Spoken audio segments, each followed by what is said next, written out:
अस्सलाम वालेकुम and welcome to बारान रहमत विद मी सिद्रा इकबाल। आज हमेशा की तरह हमारे प्रोग्राम का आगाज़ तलावत कलाम पाक से, जिसकी सआदत हासिल कर रहे थे कारी मोहम्मद यूसुफ। आज आपके सामने सूरह बकरा की आयत नंबर 274 से 276 की तलावत की गई, जिसमें अल्लाह रब्बुल इज़्ज़त फरमाते हैं, जो लोग अपने माल दिन रात खामोशी से भी और एलानिया भी खर्च करते रहते हैं, वो अपने परवरदिगार के पास अपना सवाब पाएंगे और ना उन्हें कोई खौफ लाहक होगा, ना कोई गम पहुँचेगा। और जो लोग सूद खाते हैं वो क़यामत में उठेंगे तो उस शख्स की तरह उठेंगे जिसे शैतान ने छूकर पागल बना दिया हो। तो सबसे पहले आज के प्रोग्राम की शुरुआत यकीनन अपना माल खर्च करने से है। जिस तरह हम कहते हैं कि हमारे जिस्म की ज़कात रोज़ा है, बिल्कुल उसी तरह हमारे माल में सिर्फ़ और सिर्फ हमारे अहले वयाल का या हमारा हक़ नहीं होता।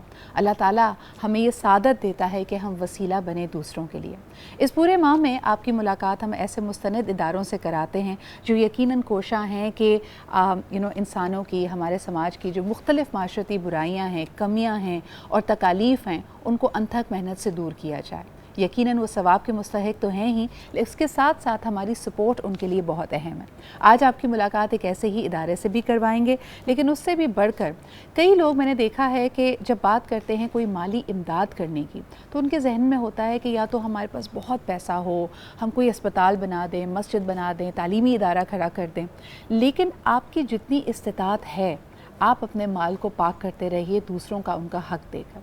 ये बिल्कुल ऐसा ही है जिस तरह अगर आपके पास माल ज़र ना हो तो आप खून का अतिया दे सकते हैं, आप थोड़ा सा वक्त सर्व कर सकते हैं। नेकी करने के लिए सिर्फ़ और सिर्फ असबाब और वसाइल होना ज़रूरी नहीं है, आपकी नीयत भी बहुत अहम होती है। आज का प्रोग्राम यकीनन जुम्मा है, तो मेरी और मेरी पूरी टीम की तरफ से आपको जुम्मे की बहुत बहुत मुबारकबाद। दिनों का सरदार माना जाता है और लगभग बहुत ही गिने चुने जुम्मे हमें मिलते हैं रमज़ान मुबारक के।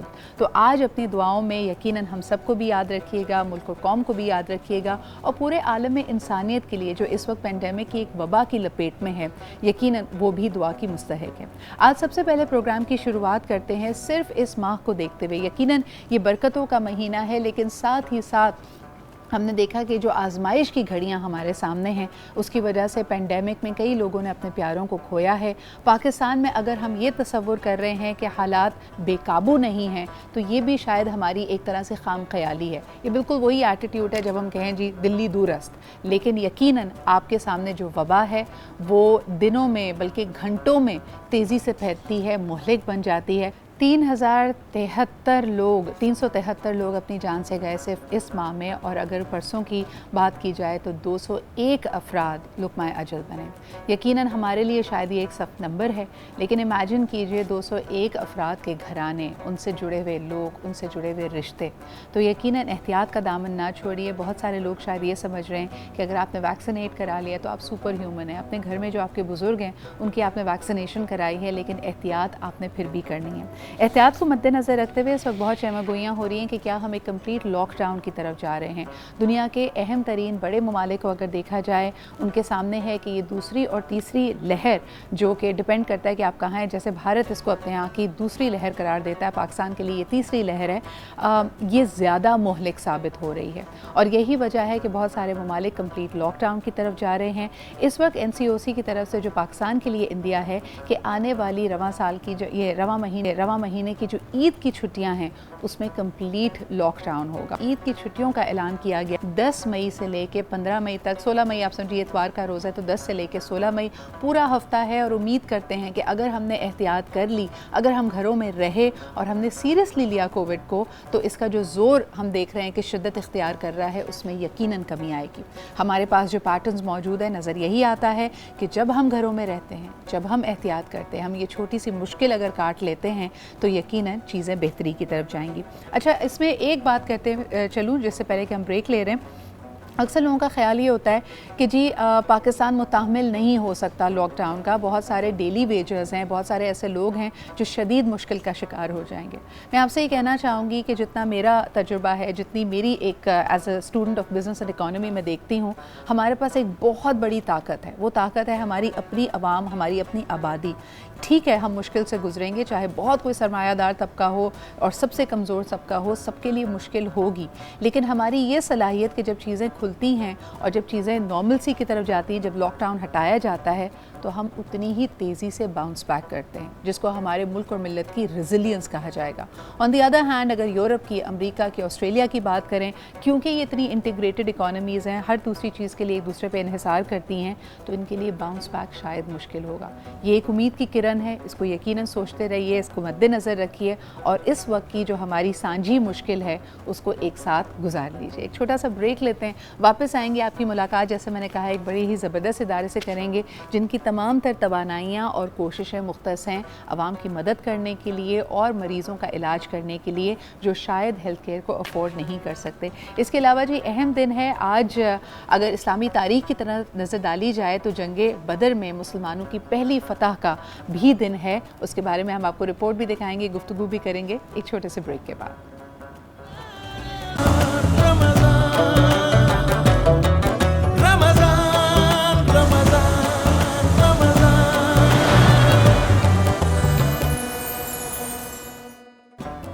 वेलकम बैक जी, आप देख रहे हैं बारान रहमत and thank God it's Friday, because यकीनन जुम्मे का ना सिर्फ इंतज़ार होता है, बिकॉज वीकेंड शुरू हो जाएगा for a lot of us, we are still working. खैर, हम तो आपके साथ एक मैराथन की तरह हैं, पहली से लेके इंशाल्लाह ताला आखिरी तारीख जो रमज़ान मुबारक की होगी, आप रोज़ हमें लाइव देखेंगे तो हमारी तो कोई छुट्टी नहीं है। लेकिन हाँ, कई लोगों के लिए वीकेंड की शुरुआत है। घर में रहिए, लोगों से अपना जो राब्ता है उसको स्ट्रेंथन कीजिए, लेकिन इसके लिए फ़ेस टू फेस होना, मिलना जुलना या SOPs को ना फॉलो करना ज़रूरी नहीं है। सबसे पहले, जिस तरह कि मैंने आपसे कहा कि आज का बड़ा अहम दिन है, इससे पहले कि मैं आपको मेहमानों से इंट्रोड्यूस करूं, बाकी लोगों से इंट्रोड्यूस करूं, जो फतूहात का सिलसिला शुरू हुआ था इस्लामी तारीख़ में, उसके लिए आज पहली ग़ज़वा यानी जो ग़ज़वा बदर थी उसका हवाला देना बहुत ज़रूरी है। इस ग़ज़वा से हमें बहुत सारे बहुत अहम असबाक मिलते हैं कि किस तरह आपने मुश्किल के सामने साबित कदम रहना है। एक ऐसी मुश्किल, एक ऐसा दुश्मन जो आपसे कई गुना बड़ा हो, जब लॉजिकली आपको लगता हो कि आपके पास कोई रीज़न नहीं है होपफुल होने का, कि आपका दुश्मन आपसे कई गुना बड़ा है, आप कमज़ोर हैं, शायद आपके पास वो वसाइल, वो हथियार नहीं हैं। लेकिन जिस तरह कहा जाता है कि जंगें हथियारों से नहीं, हौसलों से लड़ी जाती हैं। और पाकिस्तान की भी अगर हम तारीख़ की तरफ देखते हैं, हम कई दफ़ा अपने से कई गुना बड़े और कई गुना ज़्यादा वसाइल से लेस दुश्मन से निबर्द आज़मा हुए हैं, लेकिन अल्लाह ताला की रहमत से, अल्लाह ताला की मदद से हम हमेशा सुरखरू रहे हैं। और आज जबकि हम कहते हैं कि जंग का तरीका बड़ा बदल गया है, 5G वॉर है, हर तरफ से यलगार है, फिर भी हम जंग बदर से कई असबाक सीख सकते हैं कि किस तरह हुज़ूर अकरम सल्लल्लाहु अलैहि वसल्लम के बताए हुए उसूलों पे और एक साथ होकर यूनिटी के साथ आप किसी भी जंग को, किसी भी मुश्किल को आप जीत सकते हैं। और बतौर एक मोमिन के, बतौर एक मुसलमान के, हम जब भी अल्लाह ताला से रुजू करते हैं अपनी मुश्किल में, तो दिल से आवाज़ हमारे निकलती है कि नस्र मिनल्लाहि व फतहुन करीब, कि या रब फ़तह को मेरे से करीब रख। अच्छा, फ़तह के कई ज़ाविये निकलते हैं जो बज़ाहिर हमें अपनी शिकस्त लगती है, अल्लाह ताला अपनी मसलहत से उसके अंदर हमारे लिए फ़तह को पोशीदा भी रख सकते हैं। आज इसी हवाले से बात करेंगे कि मौजूदा दौर में यानी दौर हाज़िर में क्या मकसद है हमारा, जब हम बात करते हैं फ़तह का, कामरानी से, कामयाबी से हमारी क्या मुराद है। लेकिन अपने मेहमानों से आपको इंट्रोड्यूस करती हूँ जी। सबसे पहले आज सनाख्वानी की, नाख्वानी की सादत हासिल करेंगे। गौहर भाई हमारे साथ मौजूद हैं। अस्सलाम वालेकुम गौहर भाई, क्या हाल चाल है आपके? वालेकुम अस्सलाम व रहमतुल्लाह। अल्हम्दुलिल्लाह। जुम्मे की बहुत बहुत मुबारकबाद आपको। बहुत शुक्रिया आपको भी और आपकी पूरी टीम को। आज वैसे गर्मी बहुत है, ऐसा लग रहा है सब रोज़े से निढाल हो रहे हैं, लेकिन बात इस पे भी करेंगे कि गर्मी की शिद्दत के बावजूद जो जुम्मे की एक इस्तकबाल होता है, जो उसकी एक चाहत होती है, वो यकीनन उसका कोई सानी नहीं है। हकीकत फरमा रही है, जुम्मे का दिन जो है सैयदुल अय्याम है और इस दिन जितनी हमें इबादत की जाए वो कम है। अल्लाह पाक हमें इस्तिकामत अता फरमाए। बिल्कुल। अच्छा जी, हमारे साथ जो मेहमान मौजूद हैं, सबसे पहले उनकी तरफ आते हैं। आज फ़र्स्ट एंड फॉरमोस्ट मेरी बहुत अच्छी दोस्त हैं, आप अक्सर इनको मेरे प्रोग्राम में देखते हैं, माहिर नफ्सियात हैं और ख़ास तौर पे शिकस्त खोर्दा होने में और एक फ़तह का या एक विनर्स एटीट्यूड रखने में जो फ़र्क होता है, उसमें क्या चीज़ मैटर करती है, नेचर या नर्चर, आपकी तरबियत या आपके हालात, इस पर हम बात करेंगे। नफ्सियात की रूह से हमारे साथ मौजूद हैं डॉक्टर फ़रा आफ्ताब। अस्सलाम वालेकुम Farah, thank you for making time for us today. और आप ही के साथ दो ऐसी शख्सियात मौजूद हैं जो यहाँ पे कोही गोट अस्पताल को रिप्रेजेंट कर रही हैं। आपको इसके बारे में बताते चलें कि एक बहुत ही ज़बरदस्त प्रोजेक्ट है जिसका इनेकाद 2005 में हुआ जनाब अबू ज़फ़र और उनकी अहलिया डॉक्टर अतिया ज़फ़र के ख़ानदान की कोशिशों से। और शुरुआत में ये सिर्फ एक 40 बिस्तरों पर मुश्तमिल एक छोटा सा अस्पताल था, लेकिन वक्तन फ़वक्तन लोगों का जैसे कहते हैं ना कि एक कदम उठाया और चलते चले गए और कारवां बनता चला गया। अब ये 250 से ज़ायद बिस्तरों पर मुश्तमिल एक अस्पताल है जो चंद महीनों में इंशाअल्लाह ताला 300 बेड्स पर चला जाएगा। और सिर्फ अगर इसके क़याम से लेकर अभी तक बात की जाए 4 लाख से ज़्यादा मरीज़ यहाँ पर मुस्तफ़ीद हो चुके हैं। और सिर्फ अगर साल 2020 की बात की जाए तो 76,000 यानी 76,000 मरीज़ यहाँ से अल्हम्दुलिल्लाह सेहतयाब होके गए हैं, जिसमें 5,000 ऑपरेशंस हैं, 3,000 से ज़्यादा बच्चों की पैदाइश है, 5,000 बच्चों को हिफाजती टीकों का लगाना है। तो ये वो तमाम चीज़ें हैं जो यकीनन एक बहुत बड़े हिस्से को हमारी आबादी के मुस्तफ़ीद करती हैं और ये मोस्ट वल्नरेबल, मोस्ट अंडरसर्व्ड लोग हैं पाकिस्तान के। तो हम वेलकम करना चाहेंगे, आज हमारे साथ मौजूद हैं डॉक्टर शाहीन ज़फ़र, आप गायनेकोलॉजिस्ट भी हैं and you are also a board member of the Koohi Goth hospital. बहुत शुक्रिया आपकी आमद का। आप ही के साथ तशरीफ़ रखते हैं द चीफ़ ऑपरेटिंग ऑफिसर जनाब सैयद इरफान कादरी साहब, आपकी भी आमद का बहुत शुक्रिया इरफान साहब फॉर बीइंग हियर।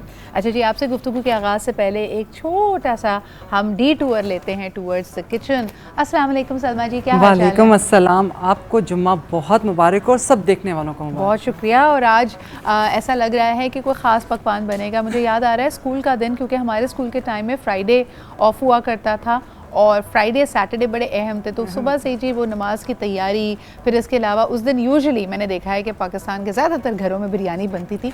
आज आप क्या बना रही हैं? अच्छा नहीं, मैं बना के दे रही हूँ आज आपको समोसा चाट, क्योंकि हमने बड़े दिनों से कुछ चाट नहीं बनाई, तो समोसा चाट बनाएंगे। और दूसरा साथ में चरगा कबाब, बिल्कुल ज़रा डिफरेंट होगा।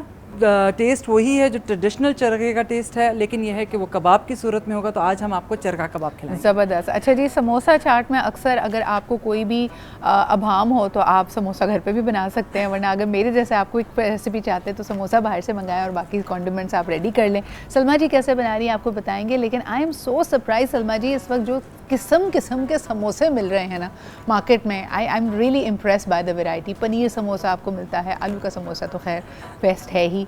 आपका फेवरेट कौन सा है? अच्छा नहीं, पनीर समोसा आपने कहा, मैंने अभी परसों ही अफ्तार में वो खाया और बहुत मज़ेदार लगा, डिफरेंट लगा। अच्छा, मैं एक चीज़ समोसा बनाती हूँ बट वो चाइनीज़ स्टाइल में होता है, वो बहुत अच्छा मुझे लगता है। और एक बात है, आलू के समोसे के आगे कोई चीज़ नहीं भाई, आलू के समोसे से ज़्यादा विनर मुझे तो पर्सनली लगता है वो कीमे का समोसा होता है। उससे बेटर समोसा कोई नहीं हो सकता। लेकिन मैंने कल बड़ी इंटरेस्टिंग चीज़ देखी, मैंने एक मकरोनी समोसा देखा, यानी पास्ता को लोगों ने समोसे में फिल कर दिया। माशाल्लाह जी, पाकिस्तान की इनोवेशन के क्या कहने। लेकिन वापस आते हैं हमारे मौजू पे जो कि है रेजिलियंस के हवाले से।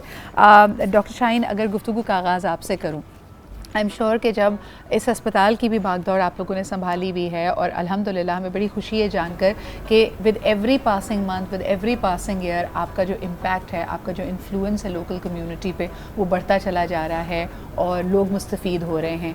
लेकिन क्या कभी ऐसा मोड़ आया, कोई ऐसा पड़ाव आया इस सफ़र में जहाँ आपको लगता हो कि आपको लग रहा था कि मुश्किलात बढ़ गई हैं, it's very challenging to get through it? सबसे पहले बहुत बहुत शुक्रिया आप लोगों का हमें टाइम देने का और इनवाइट करने का, thank you very much. Challenge तो हर दिन होता है, बिल्कुल हर रोज़ ही कोई ना कोई नया चैलेंज खड़ा होता है। सही। इसकी मैं थोड़ी सी हिस्ट्री आपको बता दूं, then you can understand better के चैलेंजेस क्या क्या फेस किए हैं। ज़फ़र साहब और डॉक्टर अतिया ज़फ़र मेरे पेरेंट्स थे जी। और डॉक्टर अतिया ज़फ़र ने बहुत गुर्बत में बहुत बाद में पढ़ के डॉक्टर बनी, 7-8 बच्चों के साथ डॉक्टर बनी और फिर सारे बच्चों को डॉक्टर बनाया। और फिर सारी फैमिली ने मिलकर तय किया कि ठीक है, हम लोग तो पढ़ लिए, डॉक्टर बन गए, अपने अपने स्टेटस से पहुंच गए, तो हमें करना क्या है, हमें सही हमारा काम तो अब क्या करना है दुनिया में, अब क्या करना है जी।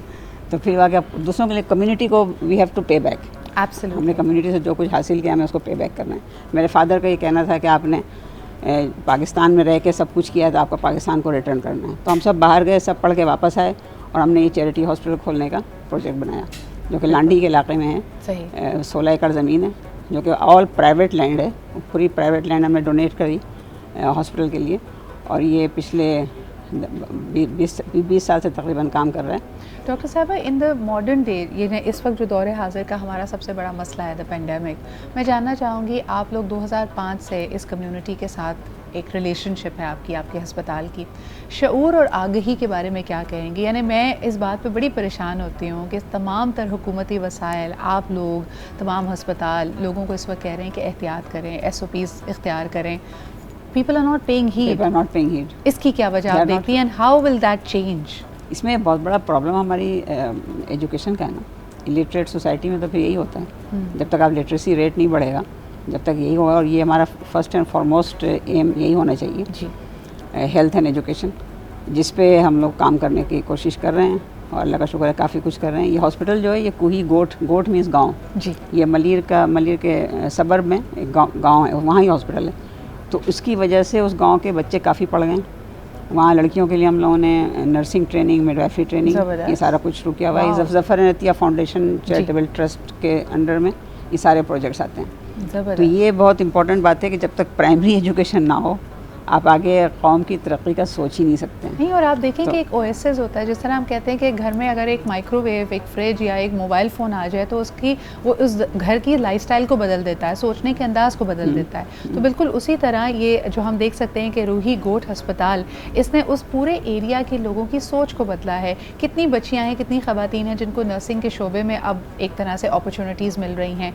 अगर एक डॉक्टर वहाँ पर मौजूद है तो आपको आगाही दे रहा है कि कैसे सेहत के जो हिफ्ज़ान उसूल हैं उनको आप फॉलो कर सकें। इरफान साहब, लेकिन आप क्या कहेंगे खुसूसन कोविड के दौरान, जब हमने देखा कि एक लॉकडाउन सिचुएशन ऐसी भी आई कि OPD बंद करना पड़ा, तो जो रेगुलर आपके मरीज़ से जिनकी लिंगरिंग हेल्थ कंडीशंस थी या किसी भी वजह से उनको अस्पताल आना होता, आप लोगों ने किस तरह अपने ऑपरेशंस को मॉडिफाई किया? बहुत शुक्रिया आपका मौका देने का।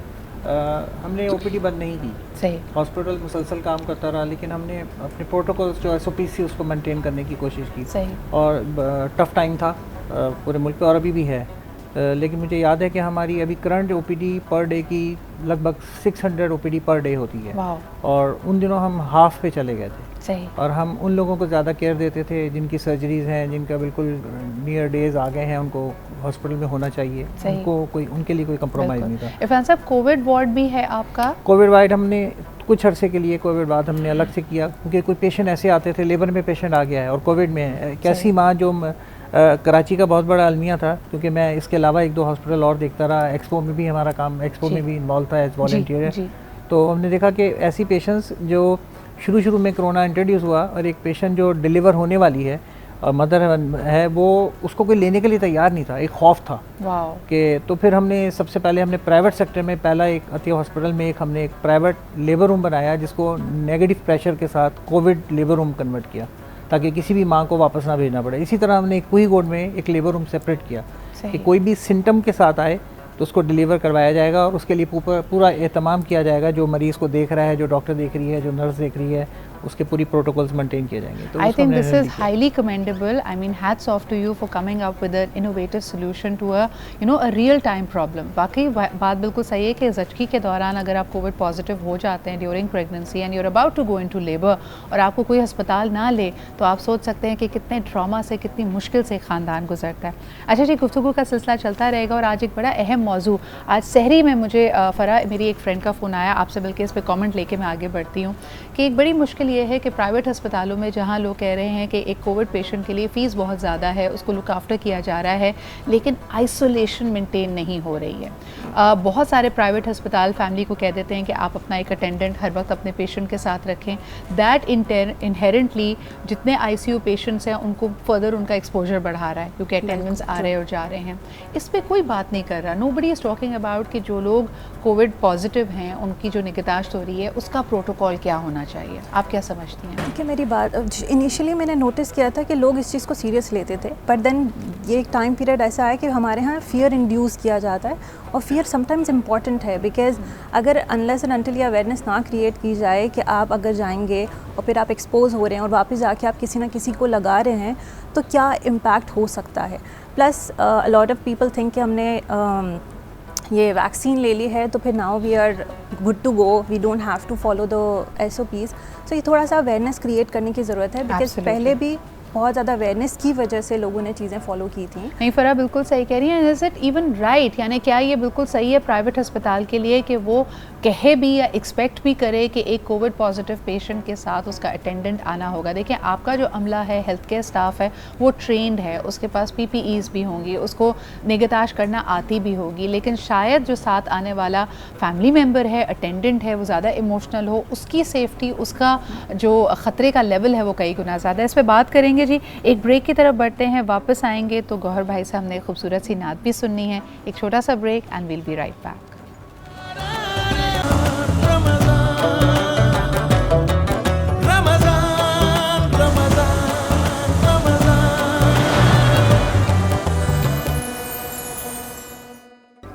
Welcome back after the break. आप देख रहे हैं बारान रहमत और यकीनन आज का हमारा मौजू कि जब मुश्किलात में घिरे हुए हों, जब चैलेंजिंग टाइम्स हों, जब नाउमीदी ऐसा लगता है कि हर तरफ छाई भी हो, तो किस तरह अपनी उम्मीद को जगा कर रखें और अल्लाह ताला पे कम्प्लीटली इन्हिसार करें। एक मोमिन की, एक मुसलमान की दिल से दुआ होती है कि या रब नस्र मिनल्लाहि व फ़तहुन क़रीब, कि फ़तह को मुझसे करीब रख। और कभी कभार जिसको बज़ाहिर हम अपनी शिकस्त समझ रहे होते हैं, अल्लाह ताला ने उसमें भी हमारे लिए फ़तह और खैर को पोशीदा रखा होता है। लेकिन ये समझने के लिए हमें सब्र भी चाहिए, हमें इस्तिक़ामत भी चाहिए। फिर इसके अलावा नफ्सियात की रूह से भी देखेंगे इसको कि जब हर तरफ मुश्किलात ही मुश्किलात हों तो भटकने के चांसेस कई गुना बढ़ जाते हैं। आपको ऐसा लगता है कि जो दुश्मन है वो कई गुना ज़्यादा अगर ताकतवर है, तो हमने लोगों को अपनी वफ़ादारियाँ तब्दील करते हुए भी देखा है, और आज के ज़माने में भी ये होता है, गुज़िश्ता ज़माने में भी ये होता था। तो अपने आप को साबित कदम कैसे रखें? आज ख़ुसूसन ये बात इसलिए भी कर रहे हैं क्योंकि आज ग़ज़वा बदर की एनिवर्सरी भी है, यानी आज ही के रोज़ 17 रमज़ान को अल्लाह ताला ने फ़तह और कामरानी से मुसलमानों को हमकिनार किया था इस ग़ज़वा में। तो इससे हम सीख क्या सकते हैं? क्या वजह है कि आज हमें लगता है कि मुख्तलिफ़ महाज़ों में, क्योंकि जंग करने का तरीका भी बहुत बदल चुका है, चाहे इंडिविजुअल हो, कौमों में आप देखें या एक मुस्लिम उम्मा के तौर पे हमें देखें, हर तरफ ही हम चैलेंजेस में घिरे नज़र आते हैं। तो किस तरह हम इसको अबूर कर सकते हैं? दीन के हवाले से इसमें हम रहनुमाई हासिल करेंगे। हमें अब जो हमारे प्रोग्राम में ज्वाइन कर रहे हैं, आप सबके फेवरेट्स हैं, और यकीनन उलमा इकराम से जो हम जिस तरह रुजू करते हैं, आपके सवालात का जवाब लेते हैं, that's the part you love the most. तो हमारे साथ आज मौजूद हैं फ़रहाना उवैस साहिबा, और आप ही के साथ तशरीफ़ रखते हैं अल्लामा ज़ुहैर आबदी साहब। आप दोनों की आमद का बहुत बहुत शुक्रिया। फ़रहाना, आप अगर गुफ्तगू का आगाज़ दोबारा आपसे करूँ, फ़तह का मतलब आज के ज़माने में क्या होगा जब हम कहते हैं कि जंग की नौइयत और चैलेंजेस बहुत बदल गए हैं? बिस्मिल्लाहिर्रहमानिर्रहीम।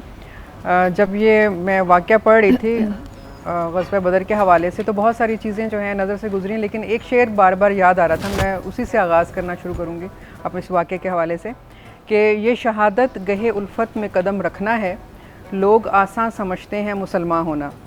कितना मुश्किल है मुसलमान होना कि जब आप एक दफ़ा ला इलाहा इल्लल्लाह पढ़ लेते हैं और अपनी पूरी ज़िंदगी जो है वो आप अल्लाह के सुपुर्द कर देते हैं कि अब मेरा उठना बैठना, मेरा जीना मरना, मेरा सब कुछ जो है मेरे रब के लिए है और मेरे प्यारे आका मोहम्मद सल्लल्लाहु अलैहि वसल्लम के लिए है। तो जब हम फ़तह की बात करते हैं और ये सोचते हैं कि वो फ़तह क्या थी जो उस वक्त मुसलमानों को हासिल हुई, तो हमें उस फ़तह में उस वक्त के जो भी सियासी मौशी हालात थे उनके और जो अखलाकी वैल्यूज़ थी उन तमाम चीज़ों को देखते हुए हम ये देखते हैं कि 17 रमज़ानुल मुबारक को 2 हिजरी को जब ये वाक़या पेश आया, और ये जो मकाम है जहाँ पर ये वाक़या पेश आया, ये तकरीबन 80 मील दूर है मदीना से, और यहाँ पर ये मकाम जो बदर कहलाता है, यहाँ पर एक कुआं है जो बदर के नाम से है, और जिसमें बाद में उन तमाम काफिरों की जो है वो लाशों को भी डाला गया।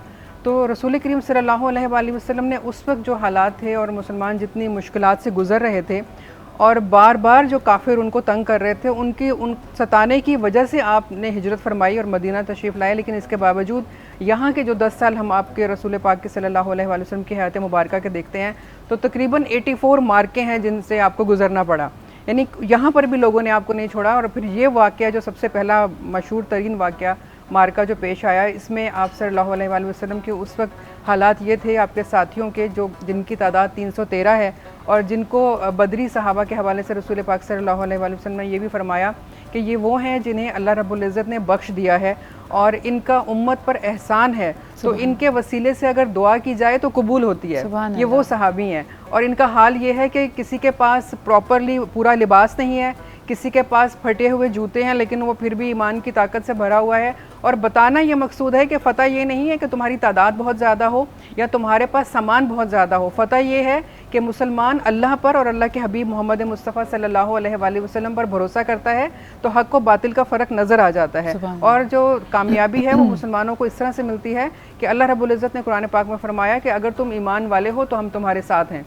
यानी जब तुम ये अहद कर लेते हो कि तुम अल्लाह और उसके हबीब के लिए खड़े हो गए हो तो फिर हम भी तुम्हारे साथ हैं। हम तुम्हारे साथ इस तरह हैं कि फिर हम तुम्हें वो मदद भेजते हैं जिसका तुम गुमान भी नहीं कर सकते। और इस पूरे वाक़े की तफसील हमें सूरह अनफाल में कुरान पाक में मिलती है, जिसका मफ़हूम ये है कि जब आप सल्लल्लाहु अलैहि वसल्लम ने अल्लाह ताला से मदद मांगी और आप ये जानते थे कि कितनी बड़ी तादाद में वो लोग आ रहे हैं जिनकी तादाद 1000 है, यहाँ पर बदरी सहाबा जो हैं वो सिर्फ 313 हैं, तो आप सजदे से सर नहीं उठा रहे थे। और हज़रत जुम्मे का ही रोज़ था जब ये वाक़या पेश आया तो हज़रत अबू बकर सिद्दीक़ रज़ी अल्लाह ताला अन्हु कहते हैं कि आप बार बार या हय्यु या क़य्यूम बिरहमतिक अस्तगीसु बार बार दोहरा रहे थे कि या अल्लाह तेरी रहमत के सहारे से मैं मांग रहा हूँ। और फिर सूरह अनफाल की वो आयत जिसमें अल्लाह ताला ने कहा कि जब तुमने मदद मांगी तो हमने तुम्हें मदद अता की, और किस तरह से अता की कि अगर वो 1000 लोगों का काफ़िला लेकर आ रहे हैं तुमसे लड़ने के लिए तो अल्लाह रब्बुल इज़्ज़त ने वो काम जो फ़रिश्तों ने कभी नहीं किया, हज़रत जिब्राईल अमी को आगे बढ़ा के और उनके साथ 1000 फ़रिश्तों की फ़ौज देकर उनको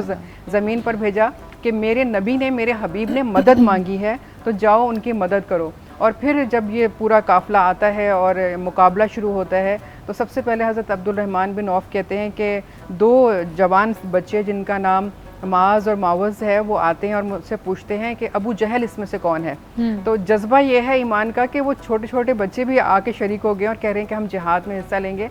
तो आप कहते हैं मैंने इशारा करके बताया कि ये अबू जहल है, लेकिन तुम क्यों पूछ रहे हो? तो उन्होंने कहा कि हमने सुना है कि ये हमारे आका को गाली देता है, तो आज हम इसका मुँह तोड़ जवाब देंगे। और वो दोनों बच्चे आगे बढ़ते हैं और उन्होंने ही अबू जहल को जो है उन्होंने वार किया, उसके बाजू काटे, उसको नीचे गिराया। फिर हज़रत अब्दुल्ला बिन मसूद रज़ियल्लाहु ताला अन्हु ने आगे बढ़कर उसका सर कलम किया। लेकिन इससे पहले जब ये मार्का शुरू हो रहा है और वो जो जज्बात हैं लोगों के कि जब सबसे पहले जिसके बारे में रसूल पाक सल्लल्लाहु अलैहि वसल्लम ने बता दिया था कि किस तरह से ये मार्का होगा, एक दिन पहले आपने बताया था यहाँ अबू जहल गिरेगा, यहाँ अतबा गिरेगा, यहाँ पे शैबा गिरेगा, तमाम लोगों का छड़ी से निशान लगा लगा के बता दिए थे। और सहाबा कराम कहते हैं बिल्कुल वैसे ही हुआ, जहाँ जहाँ आप सल्लल्लाहु अलैहि वसल्लम ने निशान लगाए थे वहाँ उन काफिरों की लाशें गिरी और फिर उठाकर उनको फेंका गया कुएं में। तो जब ये मार्का शुरू हुआ तो सबसे पहले अतबा और शैबा आगे बढ़े और उनके मुकाबले के लिए जो ये जवान बच्चे आगे बढ़े तो अबू जहल ने ये कहा कि ये तो बहुत छोटे हैं, बड़े लोगों को आगे लेकर आओ, इनसे हमारा क्या मुकाबला।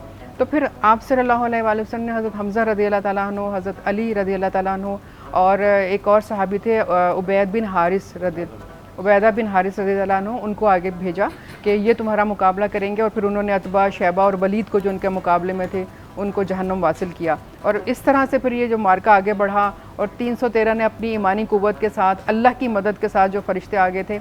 आप सोचें कि अल्लाह रब्बुल इज़्ज़त ने कभी अपने कवानीन नहीं बदले। फ़रिश्ते जो हैं वो सिर्फ इबादत के लिए हैं और वो कोई काम और नहीं करते। लेकिन यहाँ जब अल्लाह के हबीब मदद मांग रहे हैं कि या अल्लाह मेरी मदद फरमा, अगर आज ये 313 चले गए, अल्लाह की राह में शहीद हो गए, तो फिर तेरा नाम लेने वाला कोई ना होगा। तो फिर अल्लाह रब्बुल इज़्ज़त ने किस तरह से मदद फरमाई कि सहाबा कराम कहते हैं हम तो सिर्फ तलवार उठाते थे लेकिन पता चलता था कि सर नीचे गिर पड़ा है और वो कट चुका है। किसी का हमने तलवार उठाई बाजू गिराने के लिए तो बाजू गिर चुका है। कहीं पे ऐसा लगता था कि कोड़े की आवाज़ आई है और उसका चेहरा ज़ख्मी हो गया है। तो हमें समझ नहीं आता था ये हो क्या रहा है। लेकिन फिर अल्लाह के हबीब मोहम्मद सल्लल्लाहु अलैहि वसल्लम ने बताया कि ये वो अल्लाह की मदद है जो तुम्हें इस तरह से नज़र आ रही है। अल्लाह ताला ऐसे तुम्हारी मदद फरमा रहे हैं और फिर नुसरत और कामयाबी ज़ाहिर है उनके हिस्से में आई जो अल्लाह के साथ। बहुत आपने तफसील से, खूबसूरती से फरहाना आपा इसको यहाँ पे बयान किया। लेकिन अल्लामा साहब, बहुत सारे बच्चों के, आजकल के जो नौजवान हैं, उनके जहनों में ये सवाल आता है कि अगर हम जहाँ पे भी नज़र डालते हैं मुसलमान इस वक्त जुल्म और बर्बरियत का शिकार हो रहे हैं, खून रेजी है, तो आज क्या वजह है कि हम इस तरह के मौजज़े नहीं देखते? क्या वजह है कि क्या हमारे आपस में हम बट गए हैं? और ख़ास तौर पे ये देखा जाए कि मुस्लिम रियासतों में जो मुस्लिम ममालिक हैं वो भी एक ज़बान होकर किसी चीज़ को उसके पीछे लब्बैक नहीं कहते या उसूली बातों पे कायम नहीं रहते। ऐसा लगता है कि हम बढ़ चुके हैं, जो ज़्यादा ताकतवर हैं उनकी तरफ हो जाते हैं लोग, उनकी बात को टो करने लगते हैं। तो अब मामलात कैसे बढ़ेंगे? क्या मुसलमानों के लिए फ़तह और कामरानी होगी in the days to come? बिस्मिल्लाहिर्रहमानिर्रहीम। बहुत तफसील से फरहाना ने जंग बदर बयान की है। 2-3 चीज़ों की वजाहत मैं कर दूं आपके सवाल के साथ। एक तो ये कि जंग बदर में हम ये देखते हैं कि फ़तह ये हुई कि साहब हमने मार दिया, 70 मुशरिकीन मारे गए थे, जिसमें 35 हज़रत अली ने मारे थे और 35 तमाम मुसलमानों ने मारे थे। असल फ़तह ये नहीं है कि 70 मार दिए और हम गालिब आ गए। असल फ़तह ये है कि 313 होने के बावजूद 1000 के मुकाबले पर अपने मौक़िफ़ से पीछे नहीं हटे। जो मौक़िफ़ था तौहीद का, अल्लाह का, मज़हब का, इस्लाम का, सरकार का साथ देने का, सरकार की बातों पे अमल करने का, उस मौक़िफ़ से पीछे नहीं हटे। तो कामयाबी ये नहीं है कि आप ज़िंदा रहे, या कामयाबी ये नहीं है कि आप कत्ल हो गए। और ये तसव्वुर फ़तह और शिकस्त करबला ने बिल्कुल बदल दिया कि जहाँ बज़ाहिर ये नज़र आता है कि जी वो तो शहीद हो गए, ख़त्म हो गए, लेकिन कामयाबी इमाम हुसैन ही है। वजह क्या है कि मौक़िफ़ से नहीं हटे अपने। आज का मुसलमान असल में मौक़िफ़ से हट गया है, बहुत अच्छा, अपने ईमान से हट गया है। वो ईकान 313 का, वो ईमान 313 का जो था कि 1000 के मुकाबले, वो 313 में भी किसी के पास तलवार नहीं है, किसी के पास ढाल नहीं है, 2 घोड़े हैं तो 4 ऊँट हैं, तो जैसा कि उन्होंने कहा कि पहनने के लिए जूते नहीं है तो कपड़े फटे हुए।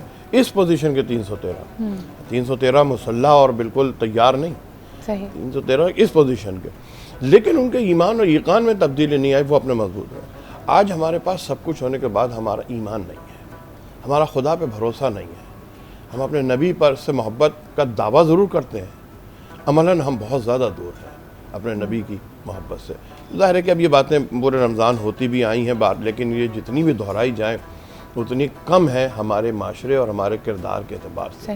कि आप ख़ुद देख लें कि पूरी दुनिया में रमज़ान मुबारक आने पर कीमतें कम की जाती हैं। अपने तो छोड़ दें, वो जो उनके अपने त्यौहार पे करते हैं वो रमज़ान में भी करने लगे, और हम वो वाहिद मुल्क हैं जो रमज़ान के त्यौहार आने पर कीमतें डबल कर देते हैं। तो हमारा किरदार कहाँ रहा, हमारा यकीन कहाँ रहा, हमारा ईमान कहाँ रहा? बिल्कुल। जब हमारा यकीन और ईमान नहीं है तो हमें कामयाबी कहाँ से मिलेगी? एक बात तो ये।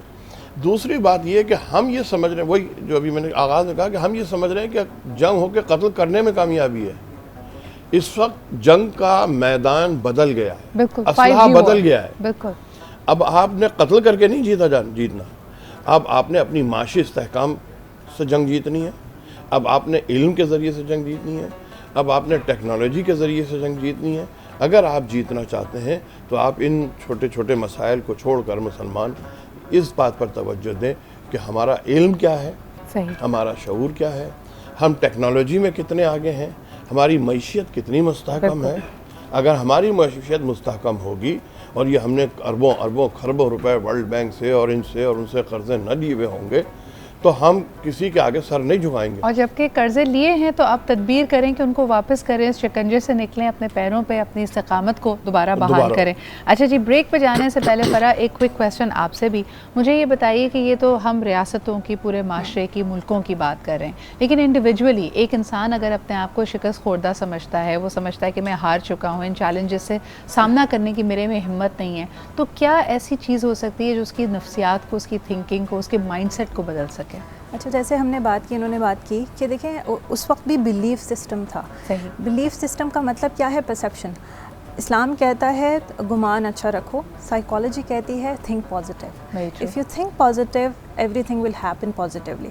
सो it's law of attraction as well कि हम अच्छा सोचेंगे तो हमारी ज़िंदगी में अच्छा होगा। सो कोई भी स्ट्रेसर आता है या कोई भी प्रॉब्लम आती है आपकी लाइफ में, तो आप जिस तरह उस प्रॉब्लम को देखते हैं, कुछ लोग जो है वो प्रॉब्लम को एज अ पैसिवली कहते हैं कि सारे मसले मेरे साथ हैं। कुछ लोग समझते हैं कि yes now there is a problem, what is the solution.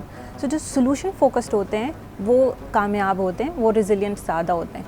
जो प्रॉब्लम फोकस्ड होते हैं they focus more on the problem rather than solution, तो फिर उनके जो है ना मसले बढ़ते जाते हैं, बिकॉज दे अट्रैक्ट मसले कि ये भी मसला हो रहा है, वो भी मसला हो रहा है। So it's all about Islam. And अगर हम रिलीजन और साइकोलॉजी को भी लिंक करें तो वही है, think positive. If you think positive, your perception is positive, you will perceive क्योंकि things in बेशक a- दीन हक है तो इंसान की फितरत को अल्लाह ताला उसका खालिक बेहतरीन जानता है। आप तमाम इस्लामी तालीमात को देख लें, आप कुरान हकीम को देख लें, जिस तरह कहा जाता है कि अगर तुमने इत्मीनान क़ल्ब हासिल करना है, ये इत्मीनान सिर्फ़ और सिर्फ अल्लाह के ज़िक्र में मौजूद है, तो आप यकीनन जब कुरान पढ़ते हैं तो ऐसा लगता है कि अल्लाह रब्बुल इज़्ज़त आपसे गुफ्तगू कर रहे हैं, आपको ख़ुद बता रहे हैं कि किस तरह मुश्किलात से निकलना है, किस मुश्किल को तुम अल्लाह के सपोर्ट कर दो और फिर ईमान से आगे बढ़ो कि इंशाल्लाह it will be taken care of.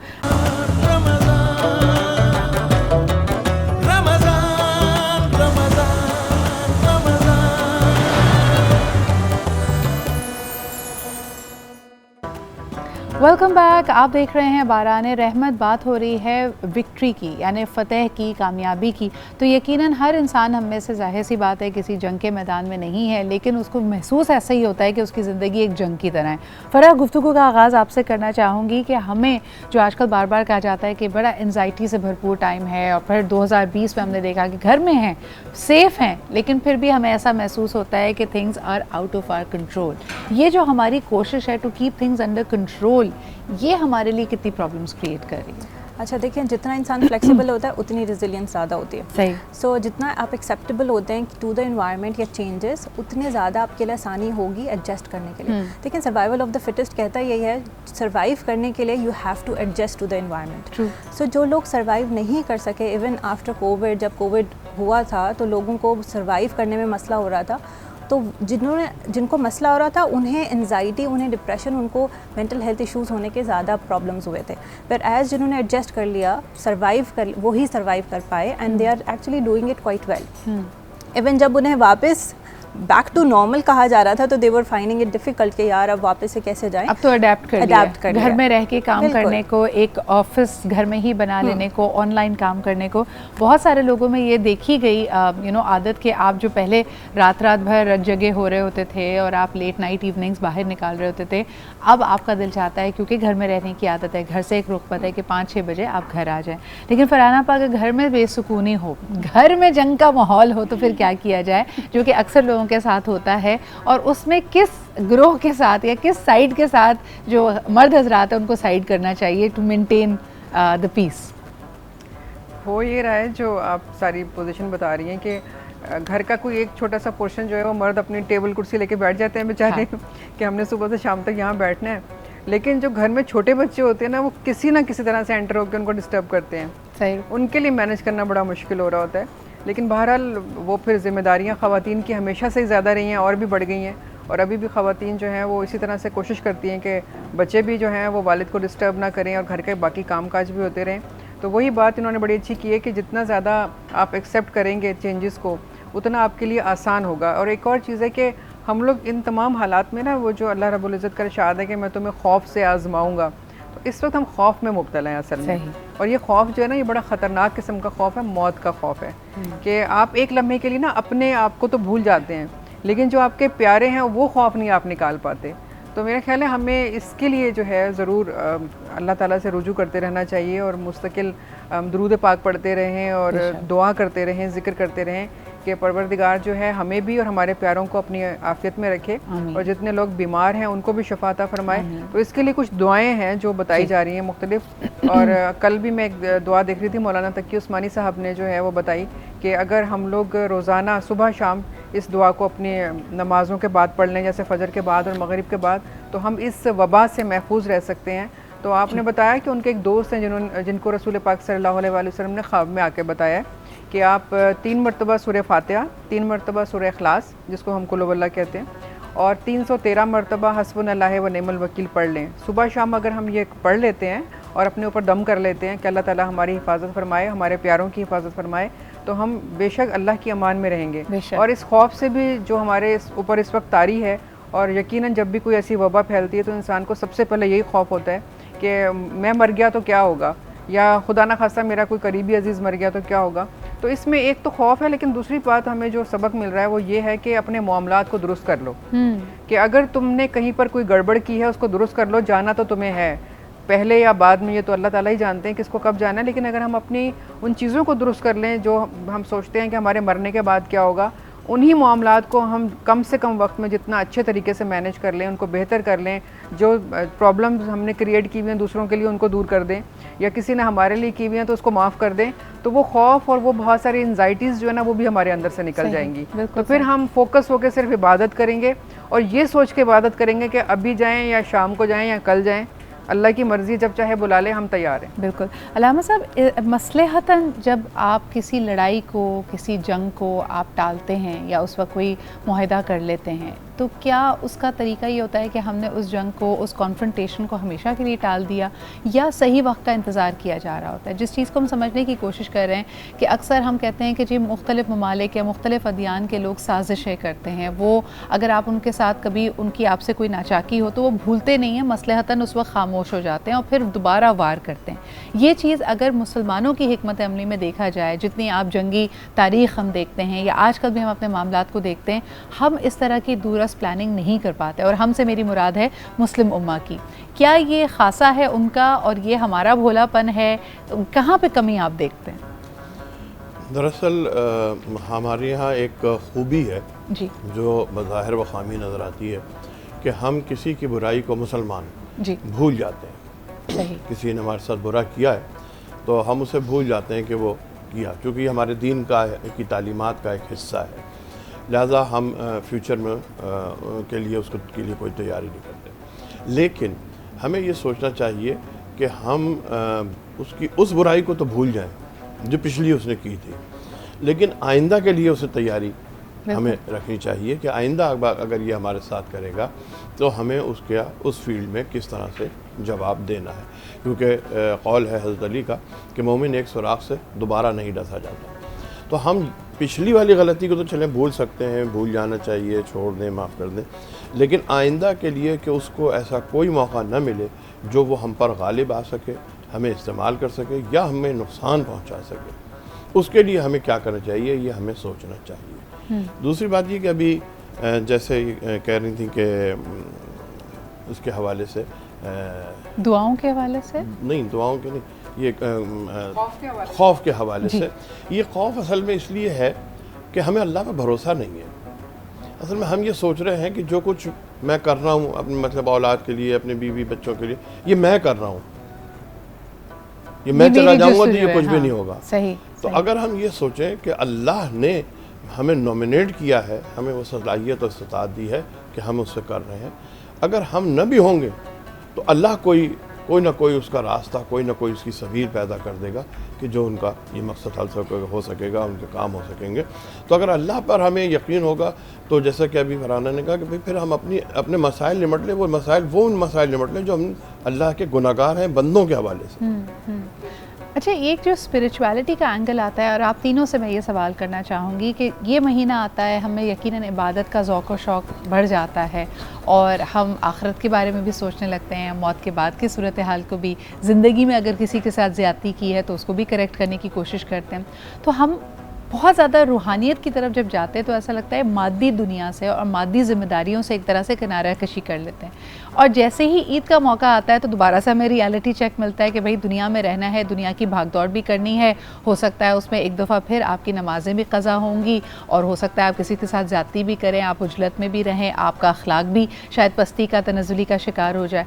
तो ये जो बैलेंस है ये कैसे क्रिएट किया जाए? फरहाना आपा, फ़रा, आप लोग बताएं कि क्या हम जब अल्लाह से लॉ लगाते हैं तो इसका मतलब है कि इस मादी, इस मटीरियल दुनिया से हमें बिल्कुल अलग हो जाना है, पैसा अच्छा नहीं है, पैसा कमाना अच्छा नहीं है, और जब वापस आते हैं रमज़ान के बाद तो फिर वही कशमकश होती है कि नहीं भी पैसे की ज़रूरत भी है, पैसे ज़्यादा भी चाहिए, तो क्या किया जाए? एक्चुअली ये सवालात जो है ना सहाबा किराम भी पूछा करते थे रसूल करीम सल्लल्लाहु अलैहि वसल्लम से, और कहा करते थे जब हम आपके पास होते हैं तो हम दुनिया को भूल जाते हैं। सही। और हम तो ऐसा लगता है कि हम जन्नत की सैर कर रहे हैं और पता नहीं कहाँ कहाँ आप हमें पहुँचा देते हैं, लेकिन जैसे ही हम आपकी महफिल से बाहर आते हैं और हम दुनियादारी में लगते हैं तो हम इसको भूल जाते हैं। हाँ। और फिर हमें गुमान होता है कि क्या हम जन्नत में जा सकेंगे, हम वही लोग हैं। तो आप सल्लल्लाहु अलैहि वसल्लम फरमाया करते थे कि देखो वो भी तुम्हारी जिम्मेदारी है और तुम्हें दीन और दुनिया को साथ लेके चलना है। लेकिन हम ये गलती करते हैं, हम दीन और दुनिया को साथ लेके नहीं चलते, हम वाकई भूल जाते हैं, हम सिर्फ दुनिया में खो जाते हैं। और वो जो एहतमाम हम कर रहे होते हैं कि बहुत ज़्यादा नमाज, तरावी, कुरान पाक हमने पढ़ना है, तो असल में ये तरबियत ही तो है जो ये महीना हमें दे रहा है। सही। ये तरबियत ही तो कर रहे हैं हमारी कि हम अगर एक महीने तक नमाज की पाबंदियाँ, कुरान पाक की तिलावत बाकायदगी से कर रहे हैं, हम ये भी सोच रहे हैं कि हमने अगर किसी से ज़्यादती की है तो वो हम माफ़ करवा लें, अगर हमने किसी को कुछ देना है तो उसको लौटा दें। तो असल में ये तरबियत है, और ये तरबियत हमें ये सिखा रही है कि बाकी के 11 महीनों में आपने अपना तर्ज़ अमल यही रखना है। सही। और अगर आप कामयाब इंसान अपने आप को समझते हैं तो आप उस तरबियत को बाकी 11 महीनों पे जारी रखेंगे। बिल्कुल। अगर आप उसको मैनेज नहीं कर पा रहे या नहीं कर पाते तो इसका मतलब है कि अभी आपकी तरबियत में कमी है।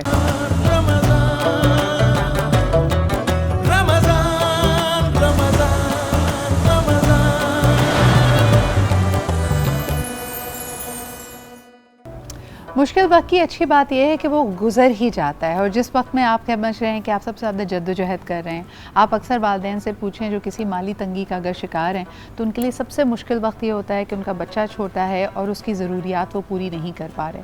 लेकिन जब ये वक्त गुज़र जाता है और वो बच्चा अपने पैरों पर खड़ा हो जाता है, किसी मकाम पर पहुँच जाता है, और आप उससे पूछें तो शायद उसको वो मुश्किलात याद भी नहीं होंगी। वो उस वक्त को, उस तंगी को, सूखी रोटी के खाने को, उस वक्त किसी हसरत को अपने दिल में पालने को कि काश मेरे पास ये मार्कर्स होते, ये जोड़ा होता, ये जूते होते, वो उसकी लगन होती है और वो उसको भी मिस करता है। और जब वो ख्याल आता है, आप किसी से भी उसके बचपन के बारे में पूछें तो हर कोई आपको बताएगा कि बड़े सिंपल टाइम से हर वो ज़बान से निकली हुई ख्वाहिश जो दिल में थी वो पूरी नहीं होती थी, लेकिन आप फिर भी अल्लाह ताला से शुक्र सब्र करते थे।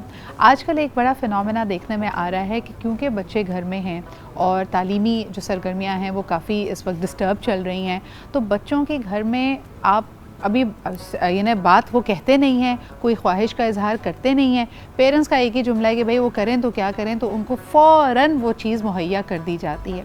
इससे मैं समझना चाही थी कि हमारी पर्सनालिटीज़ पे क्या असर पड़ेगा, और आगे जाके जब हो सकता है आप अपनी ज़िंदगी में कोई स्ट्रगल देखें, कोई मुश्किलात देखें, अभी तो आप कुशन्ड हैं, लेकिन जब बाहर जाएंगे तो क्या हम तैयार हो रहे हैं उस आने वाले वक्त के लिए या नहीं। अल्लामा साहब, इस पर आप क्या सोचते हैं?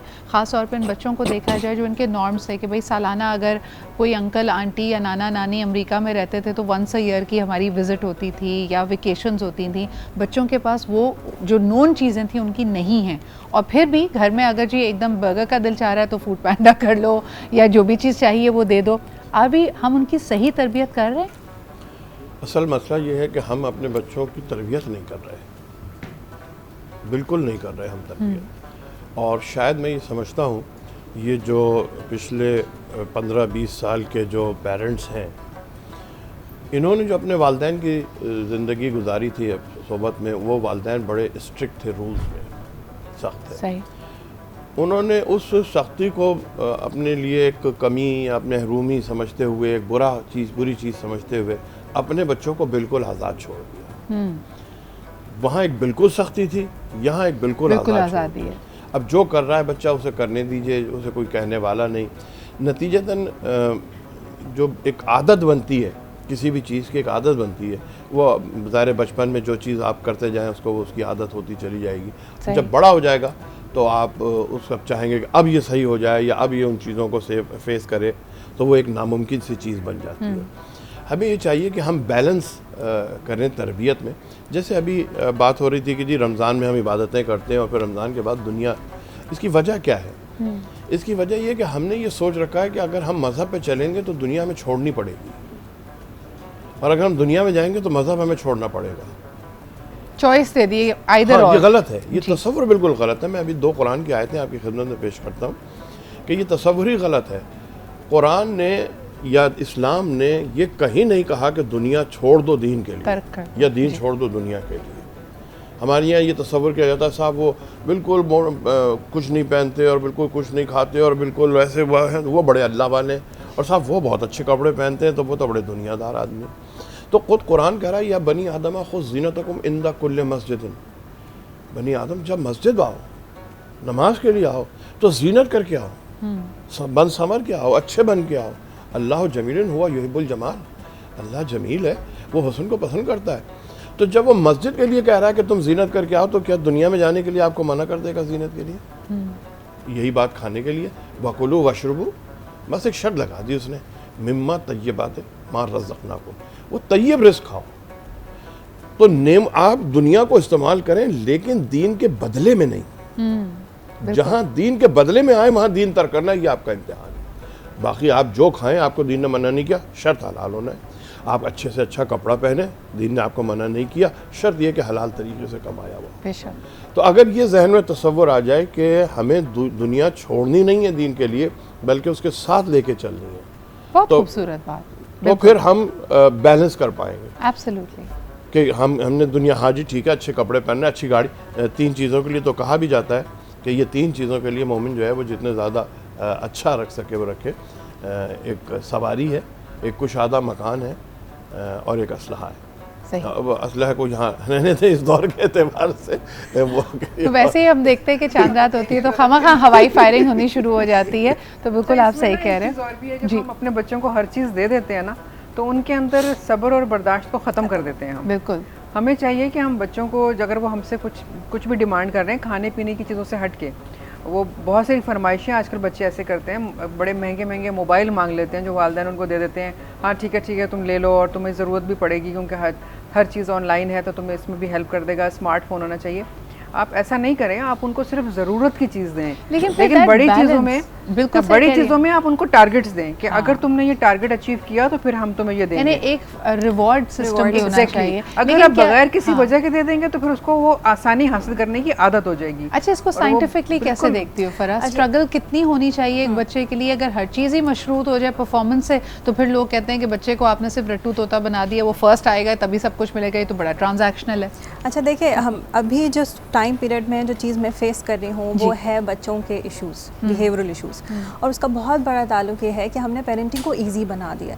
मतलब अगर बच्चे को अगर खाने का दिल नहीं जा रहा तो we would not do effort कि चलो यार नगेट्स फ्राई करके दे दो या उसको कुछ ऑर्डर करके दे दो। सही। हम खुद भी मेहनत नहीं करना चाहते, first thing. Second thing is that कि बच्चा जैसे मुंह से कोई चीज़ निकालता है, सो जस्ट टू मेलो देम डाउन कि यार बिहेवियरल इश्यूज़ ना शो करे, बस दे दो। सो इस तरह बच्चा लर्न कर लेता है कि मुझे कोई भी चीज़ चाहिए तो मुझे इस तरह का बिहेवियर शो करना है, टैंट्रम थ्रो करना है। सो हम बच्चे को सिखा रहे हैं। सेकेंडली ये होता है कि हम जिस तरह का बिहेवियर खुद शो करते हैं, अगर if we want to teach something to the child we have to model it in front of them. अगर हम मॉडल ही नहीं कर रहे ऐसा, तो हम बच्चे से कैसे एक्सपेक्ट करेंगे कि वो भी उसी तरह का बिहेवियर शो करे।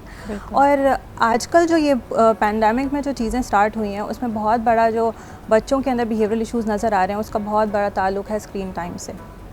बच्चों को ऑक्यूपाई करने के लिए स्क्रीन दे दी जाती है ताकि वो उसमें बिज़ी रहें, तो हमें डिस्टर्ब नहीं करें, मैं अपने घर के काम वगैरह कर लूँ। फरा, स्क्रीन टाइम की तो हम बात करते हैं, लेकिन ये नोशन जिसको, जैसे हम अक्सर हज़रत अली का जब कॉल यहाँ पे दोहराते हैं और कहते हैं कि पहले 7 साल बच्चे की जो तरबियत के हैं तुम उसको बिल्कुल बादशाहों की तरह रखो, उसकी एक मैनिफेस्टेशन आज के दौरे हाजिर में हम ये देखते हैं कि पेरेंट्स बच्चे का दोस्त बनना चाहते हैं। अब अगर वालिदैन बच्चे का दोस्त बनेंगे तो फिर बच्चे के वालिदैन कौन बनेगा? उनको पेरेंटिंग भी तो बड़ी इंपॉर्टेंट चाहिए ना। देखिए, there is a very firm line between firmness and anger. ठीक है, अगर हम ये अंडरस्टैंड करें, लेट्स सपोज बच्चे को डिसिप्लिन करना, टीनेजर तक बच्चों को डिसिप्लिन करना, बाउंड्री सेटिंग नहीं आती, so one has to do for them. अगर आप उन्हें नहीं डिसिप्लिन सिखाएंगे, बच्चा नहीं आगे थ्रू आउट अपनी लाइफ में वो डिसिप्लिन नहीं सीख सकता, तो आपको डिसिप्लिन करना है। जैसे हज़रत अली का ही कॉल है कि 7 साल तक बच्चे को बादशाह में क्या है, आपने उसको प्यार, मोहब्बत, नर्चरेंस प्रोवाइड करनी है। उसके बाद आपने बच्चे को थोड़ा सा बॉसी होना है so that he learns discipline. फिर बच्चे का दोस्त डिसिप्लिन करना है, डिसिप्लिन करना है जी। और डिसिप्लिन करने में आपने अपने इमोशंस को कंट्रोल रखना है। देखिए, बहुत सारे पेरेंट्स ऐसे होते हैं, वो कहते हैं कि हम उसको डांटते हैं या पनिशमेंट देते हैं तो उसका असर नहीं होता। उसका असर क्यों नहीं होता? क्योंकि हम इनकंसिस्टेंटली वो शो करें। मेरा मूड ठीक है तो वो मेरे लिए एक्सेप्टेबल है, पर अगर मेरा मूड ख़राब है तो वही बिहेवियर मेरे लिए एक्सेप्टेबल नहीं है। इस तरह बच्चा कंफ्यूज हो जाता है। चल रहा है, कोई आपको प्रोसीजर या पैटर्न नज़र नहीं आ रहा, और ख़ास तौर पे बच्चे का जहन उसमें जो सीख नहीं सकता। अलामा साहब, एक चीज़ में ज़रा सी ये जो हज़रत अली का कौल है कि पहले 7 साल बादशाह की तरह रखो, फिर अगले 7 साल उसकी तरबियत करो, फिर उसके बाद उसे आज़ाद छोड़ दो, ये इसकी लॉजिक क्या है?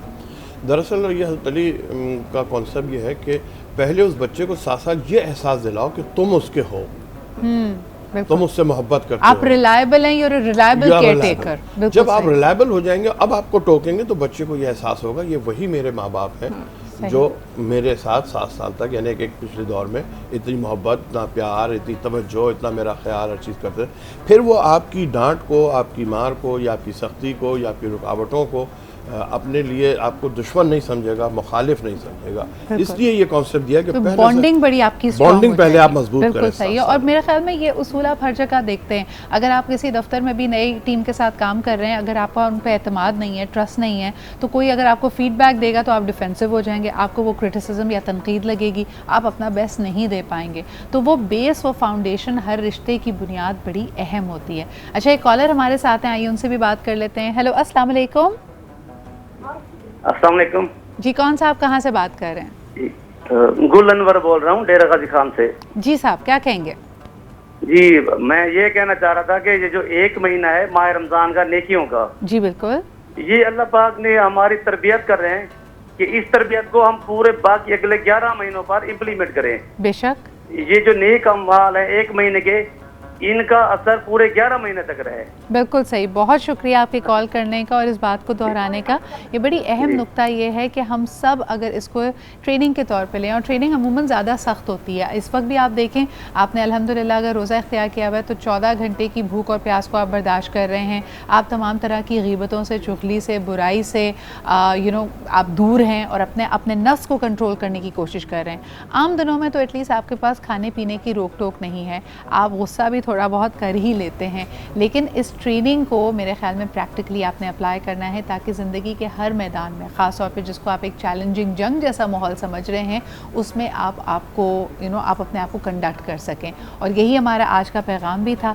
आज मुख्तलिफ़ मौज़ूआत पे बात हुई, लेकिन चैलेंजिंग टाइम जो किसी के लिए जंग से कम नहीं है। अब ज़ाहिरी तौर पर तो हम में से हर कोई महाज पे जाके जंग में हिस्सा नहीं ले रहा, लेकिन हमें अपने हालात किसी जंग से कम नहीं लगते। तो यकीनन बच्चों की तरबियत भी इसी अंदाज़ में करें कि वो आने वाली स्ट्रगल्स को झेल पाएँ। कोई प्रिडिक्ट नहीं कर सकता था पेंडेमिक को, लेकिन हमने उसको हम फेस कर रहे हैं और आने वाले दिनों में भी उसके हवाले से हम अपने आप को अडेप्टिव और फ्लेक्सिबल भी रखेंगे।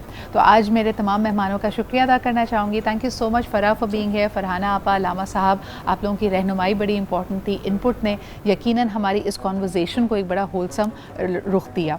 बहुत शुक्रिया Salma once again for all these brilliant recipes. आज जी आप चरगा कबाब ज़रूर ट्राई करें, और इसके अलावा समोसा, चाट, समोसे अगर कल के बचे हुए हैं ना तो उसको गर्म करके तो आज चाट बना ही लें, है ना? कितना बिल्कुल, बहुत अच्छा आइडिया, बेस्ट तरीका है। मेरे घर में भी समोसे पड़े हुए हैं, तो I think this is what I am gonna do today. इसके अलावा जी पाइनएप्पल एंड 7 अप का brilliant mixture, you can also do that. अच्छा जी, जल्दी से मैं आपको बता दूँ, हील्स आप अप्रोच कर सकते हैं, ट्रेंडी एंड स्टाइलिश, और इसी के साथ हील पहननी है तो जी फिट एंड स्मार्ट होना भी बहुत ज़रूरी है। तो उसके लिए ईवा कुकिंग ऑयल का इस्तेमाल कीजिए और आपकी तैयारी पूरी की पूरी कंप्लीट हो जाएगी। हमारे साथ मौजूद हैं महमूद ज़हरा, इन्होंने खूबसूरत कलाम पहले भी पढ़ा, और आपसे जहां मैं इजाज़त चाह रही हूँ, जुम्मे की एक दफ़ा फिर आपको मुबारकबाद देते हैं, और जुम्मे की दुआओं में हमें खुसूसी तौर पे याद रखें, सबको याद रखें कि अल्लाह ताला इन मुश्किल हालात में सबको अपने हिफ्ज़-ओ-अमान में रखे, महफूज रखे।